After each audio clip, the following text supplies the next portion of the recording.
Sir ఇప్పుడు bone అరుగుదల అనేది చాలా అంటే ప్రతి ఏజ్ పీపుల్‌లో చూస్తూ ఉంటాం. అంటే చిన్న వాళ్ళలో కూడా చూడొచ్చంటారా? అంటే ఇప్పుడు ఆస్టియోఆర్థరైటిస్ అంటే బోన్ అరుగుదల అన్నాం కదా. ఇది డీజెనరేటివ్ ఆర్థరైటిస్ అండి. డీజెనరేషన్ అంటే మనకి ఏజ్ వచ్చే కొద్దీ డీజెనరేషన్ అవుతుంది. ఏజ్‌లో ఉన్నప్పుడు డీజెనరేషన్ అవ్వదు. ఏజ్‌లో ఉన్నప్పుడు డీజెనరేషన్ అంటే అది డిజీజ్ కింద కన్వర్ట్ అవుతుంది. ఏదైనా ఇన్ఫెక్షన్ ఉండి, హ్మ్. లేదు పిల్లల్లో ఏదన్నా మాల్ న్యూట్రిషన్ ప్రాబ్లమ్స్ ఉండి, డెవలప్‌మెంటల్ డిలేస్ ఉండి, అట్లా కొన్ని మల్టిపుల్ థింగ్స్ ఉంటాయండి. అంటే న్యాచురల్‌గా అయితే ఉండదు అరుగుదల. హ్మ్. ఏదన్నా ప్రాబ్లమ్ ఉండి స్పెసిఫిక్‌గా సఫర్ అవుతున్నారు అంటే మనం చూడొచ్చు పిల్లల్లో. అదే టీనేజ్‌లో అవ్వచ్చు, అడల్ట్స్‌లో అవ్వచ్చు, ఎప్పుడైనా అవ్వచ్చు. లేదా ఏదైనా ఇంజరీ జరిగినప్పుడు కూడా అవకాశం ఉంటుంది. ఇలా కాకుండా న్యాచురల్‌గా డీజనరేషన్ అనేది ఎప్పుడు జరుగుతుంది అంటే ముఖ్యంగా 30 నుంచి 40 30-40 మధ్యలో స్టార్ట్ అవుతుంది. ఎనీ పర్సన్ అది ఎవరైనా సరే ఫీమేల్స్ అవని మేల్స్ అవని. కాకపోతే మనం ముఖ్యంగా ఫీమేల్స్లో ఎక్కువ చూసేది ఎందుకు అంటే వాళ్ళు ప్రెగ్నెన్సీ టైంలో కానివ్వండి, లేదా హౌస్ హోల్డ్ యాక్టివిటీస్ కానివ్వండి, ఇవన్నీ ఎక్కువ వాళ్ళు వంగి చేస్తూ ఉంటారు, కూర్చొని చేస్తూ ఉంటారు కాబట్టి మోకాలు అనేవి తొందరగా అరుగుతాయి వాళ్ళకి కంపారేటివ్ విత్ మెన్. ఎందుకంటే వాళ్ళు చేసే యాక్టివిటీస్ అన్నీ కూడా డిఫరెంట్గా ఉంటాయి మెన్తో చూసుకుంటే. మెన్కి నీ బెండింగ్ యాక్టివిటీస్కి తక్కువ ఉంటాయి హ్మ్. కంపేర్ టు ఫీమేల్స్కి నీ బెండింగ్ యాక్టివిటీస్ ఎక్కువ ఉంటాయి. ఓకే. అలా అండ్ అంటే ఇప్పుడు ఫీమేల్‌కి, మేల్‌కి డిఫరెన్స్ చెప్తున్నారు. కానీ ఇప్పుడు 30-40 మధ్యలో ఉన్న వాళ్ళకే ఎందుకు అంటారు? అంటే మేడం ఇప్పుడు ఎలా ఉంటుంది అంటే ఎవ్రీ బాడీకి ఒక ఫిజియాలజీ ఫంక్షన్ అంటమాట. ఫిజియలాజికల్గా మన బాడీ రెస్పాన్స్ ఎలా ఉంటుంది అంటే ఒక ఏజ్ వరకు మనం ఏం తీసుకున్నా కూడా ఆహారం విషయంలో తీసుకోండి, లేకపోతే మనం చేసే యాక్టివిటీ వర్క్లోడ్ తీసుకోండి, మనం 30 ఇయర్స్ వరకు ఎంత వర్క్లోడ్ ఇచ్చినా బాడీ యాక్సెప్ట్ చేస్తుంది. అంటే ఫిజికల్గా కూడా చూడండి, ఇప్పుడు నేను ఒక ఏదైనా బలమైన పని చేయాలి, 20-30 సంవత్సరాల వరకు చాలా బాగా చేయగలుగుతాం, అంటే హెవీ వర్క్ చేయగలుగుతాం. కానీ ఆ స్ట్రెంగ్త్ 30-40 కనబడదు, మీకు ఉంటుంది. బట్ ఆ టైర్డ్నెస్ తెలుస్తుంది, ఎంతో కొంత అలసట తెలియడము, ఎంతో కొంత ఇబ్బంది పడుతున్న విషయం తెలుస్తుంది. అదే ఇప్పుడు 40 తర్వాత మీకు కంపల్సరీ మీకు యూ విల్ ఫీల్ వీక్నెస్. అంటే ఇది ఎక్కడవుతుంది అంటే ల్యాక్ ఆఫ్ ఫిజికల్ యాక్టివిటీ. ఎప్పుడైతే మనకి ఫిజికల్ యాక్టివిటీ తగ్గుతుందో, ఈ ఫిజికల్ యాక్టివిటీ తగ్గే కొద్దీ మనలో స్ట్రెంగ్త్ తగ్గుతూ ఉంటుంది కదా. ఓకే. ఇప్పుడు 20-25 లేదా 30 ఏంటిదంటే మనం ఆడుతూ పాడుతూ తిరిగే ఏజ్ కాబట్టి మేము ఫ్రెండ్స్ తోటి బయటికి వెళ్ళడము, ఎక్సర్సైజులు చేయడము, లేకపోతే తిరగడము, అదొక యాక్టివ్నెస్ ఉంటుంది మనకి బాగా. సో యాక్టివ్నెస్లో ఏంటిది, ఆ మజిల్స్ కానీ అవి కానీ యాక్టివ్గా ఉంటాయి. ఒకవేళ మీరు 20 ఏజ్లోనే సెడేటరీ లైఫ్ స్టైల్ ఉందనుకోండి, ఎగ్జాంపుల్ ఏ ఫిజికల్ యాక్టివిటీ లేదు, అలాంటప్పుడు మీకు 30 వచ్చేటప్పుడు అరుగుదల కనబడుతుంది 20-30కి. ఓకే. అండ్ అంటే ఇప్పుడు డెఫినిట్‌గా ఇప్పుడు దీనికి అంటే ఫిజియోథెరపీ అంటే థెరపీ తీసుకుంటే క్యూర్ అయ్యే అవకాశం ఏమైనా ఉంటుందంటారా? అంటే మళ్ళీ 60, 70కి హానెస్ట్గా మాట్లాడుకోవాలంటే మేడం, పోస్ట్‌పోన్ మీరన్నట్టు పోస్ట్‌పోన్ చేయొచ్చు, కానీ ప్రివెన్షన్ అంటే కంప్లీట్‌గా తగ్గించేయడం అనేది నేను ఈవెన్ ఇప్పుడున్న మెడికల్ సిస్టంలో కూడా సాధ్యం కాదు అది. అంటే ఇప్పుడు మనం చాలా చూస్తున్నాం కదా, పిఆర్పి ఇంజెక్షన్స్ అనో లేకపోతే అడ్వాన్స్డ్గా చాలా చాలా వచ్చాయి ఇప్పుడు మనం మాట్లాడుకుంటున్నాం. కానీ అవి ఎన్ని ఇచ్చినా కూడా మీరు మీ వయసు అవ్వాల్సిందే, మీకు అరుగుదల అరగాల్సిందే, మీరు ముడతలు రావాల్సిందే మీ ముఖానికి, మనిషి అన్నాక చనిపోవాల్సిందే. దాన్ని మనం ఆపలేం. దాన్ని మనం ఏం చేస్తున్నాం అంటే ప్రివెంట్ చేస్తున్నాం.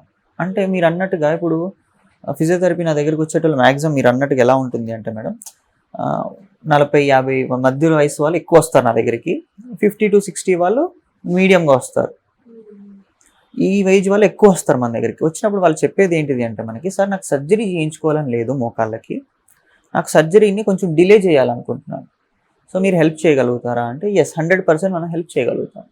ఓకే. ఎలాగా అంటారా, నేను ఎప్పుడు మీకు ఫస్ట్ నుంచి చెప్పేది ఏంటిది అంటే ఫిజికల్ యాక్టివిటీ అంటే మన బాడీలో స్ట్రెంగ్త్ ఉండాలి. ఎప్పుడైతే మన మోకాళ్ళకి సంబంధించిన కండరాలలో పట్టు బలము ఉంటుందో, ఆ కండరాల బలం ఉన్నంత వరకు మనం ఎంత వాకింగ్ చేసినా కూడా లోడ్ తీసుకుంటుంది బాడీ, అంతే కదండి. ఇప్పుడు ఇక్కడ నుంచి నేను ఒక 5 కిలోమీటర్లు నడవగలగాలి. ఎప్పుడు నడవగలుగుతాను, నా కండరాలు నా ఎముకలు నాకు సపోర్ట్ చేసిన రోజు నేను నడవగలుగుతాను. ఫర్ ఎగ్జాంపుల్ నా ఎముకలో బలం ఉంది, ఎముకల్లో దృఢత్వం ఉంది, కండరాల్లో దృఢత్వం లేదు, తగ్గిపోయింది, ఎంత దూరం నడవగలుగుతాను నేను? 5 కిలోమీటర్లు అయితే నడవలేను కదా. ఒక 3 కిలోమీటర్లకో 2.5 కిలోమీటర్లకో కండరాలు అనేవి లాగడం స్టార్ట్ చేసేస్తాయి, ఏదో రకమైన పుల్లింగ్ ఉంటుంది. బలవంతంగా మీరు నడిచారు అనుకుందాం, మరుసటి రోజు లెగలేరు ఇంకా, డెఫినెట్గా it will lead to the atrophy. Okay. And ఇప్పుడు సర్జరీ అన్నారు, మోకాలకు సర్జరీ. అంటే మోకాలు నొప్పులు వస్తేనే సర్జరీ చేయించుకుంటారు చాలా మంది, అంటే దాన్ని తట్టుకోలేక. అంటే ఇది ఎంతవరకు యూస్ఫుల్ అయ్యే అవకాశం ఉందంటారు? అంటే ఇది ఎలా ఉంటుందంటే మేడం, నేను ఈ సర్జరీ నేనైనా సర్జన్స్ అయినా కూడా ఎవరైనా ఎప్పుడు రికమెండ్ చేస్తారు అంటే, మీరు ఇక్కడ నుంచి ఒక 10 అడుగులు వేయలేకపోతున్నారు, 10 స్టెప్స్ వేయగలుగుతున్నారు. ఇప్పుడు ఎగ్జాంపుల్ చెప్తాను మేడం, నేను బెడ్రూమ్లో ఉన్నాను, బెడ్రూమ్లో నుంచి బాత్రూంలోకి వెళ్ళాలి, ఒక 10 అడుగులు అయితే వేయాలి కదా. ఈ 10 అడుగులు కూడా వేయలేకపోతున్నారు అంటే ప్రాబ్లం కదా. అంటే మీ డైలీ లైఫ్ యాక్టివిటీస్ దెబ్బతింటున్నాయి. అంటే ఎప్పుడైతే మీరు మీ డైలీ లైఫ్ యాక్టివిటీస్ చేయలేకపోతున్నారో, ఆ పెయిన్ వల్ల కానివ్వండి, లేకపోతే ఆ డిస్కంఫర్ట్ వల్ల కానివ్వండి, అప్పుడు మీరు సర్జరీకి వెళ్ళాలి. అంతేగాని పెయిన్ వచ్చింది వెంటనే నేను సర్జరీకి వెళ్ళిపోతాను, నాకు ఇంకా ఈ పెయినే వద్దు అనేది it's not at all correct.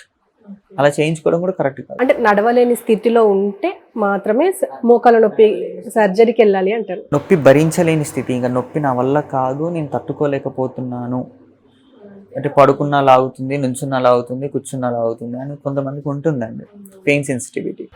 ఇంకా అలాంటి వాళ్ళకి తప్పదు. కొన్ని ఎగ్జామ్షన్స్ ఉంటాయి మేడం మెడికల్లో. ఆ ఎగ్జామ్షన్స్ టైంలో we have to accept that. Exemptions కాకుండా జనరల్గానే ఇప్పుడు కొంతమంది భయస్తులు ఉంటారు, 5 సంవత్సరాలు వెళ్ళిపోతే మళ్ళీ ఇంకా చేయించుకోలేనేమో, నాకు చేయించుకుంటప్పుడు నేను తట్టుకుంటానో లేదో, అలాగే ఏమీ ఉండదు. అదేమి it's a major surgery, but now days it's common. ఇప్పుడున్న జనరేషన్ చాలా కామన్ అయిపోయింది అది. అండ్ ఈ బోన్ అరుగుదల అన్నాం కదా, ఎక్కడెక్కడ అరిగే అవకాశాలు ఉంటాయి అంటారు బోన్? అరే ముఖ్యంగా మోకాలే మేడం ఫస్ట్ చూసుకుంటే, ఫస్ట్ ప్రయారిటీ. సెకండ్ వచ్చి హిప్, మోకాల తర్వాత హిప్, తర్వాత షోల్డర్, స్పైన్లో చూసుకుంటే సర్వైకల్, లోవర్ బ్యాక్ అండి. ఓకే, ఇవి. అంటే అవన్నింటికి ఫిజియోథెరపీలో థెరపీ ఉంటుంది? అన్నిటికీ ఉంటుంది madam. Physiotherapy is not only with one particular thing. అంటే ఇప్పుడు మా దాంట్లోనే సబ్ బ్రాంచెస్ ఉంటాయి, ఆర్థో, న్యూరో, కార్డియో, ఆంకాలజీ అంటే క్యాన్సర్. మరి క్యాన్సర్కి ఫిజియోథెరపీకి సంబంధం ఏంటంటే అది పెద్ద టాపిక్ లేండి. అలాగే డిఫరెంట్ హ్యాండ్ రిహాబ్, అంటే దగ్గర మాకు దీంట్లోనే ఒక 9 to 10 బ్రాంచెస్ ఉన్నాయి ఒక ఫిజియోథెరపీలోనే. అంటే ఆర్థోపెడిక్ ఒక డిపార్ట్మెంట్, కార్డియో ఒక డిపార్ట్మెంట్, మెడికల్లో డిపార్ట్మెంట్స్ ఉన్నట్టే మేము అలైడ్ హెల్త్ ప్రొఫెషనల్స్ మాట. దీంట్లో మాకు మళ్ళీ 10 డిఫరెంట్ కేటగిరీస్ వచ్చాయి.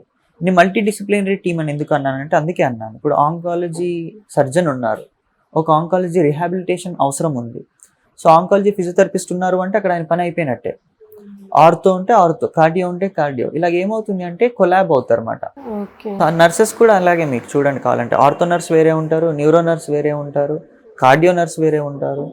సో నర్సెస్లో కూడా వాళ్ళు చదువుకున్నది ఒకటే అయినా మల్టిప్లీ డిసిప్లినరీ టీమ్ వచ్చేటప్పటికి స్పెసిఫిక్గా ఉంటారు చాలా.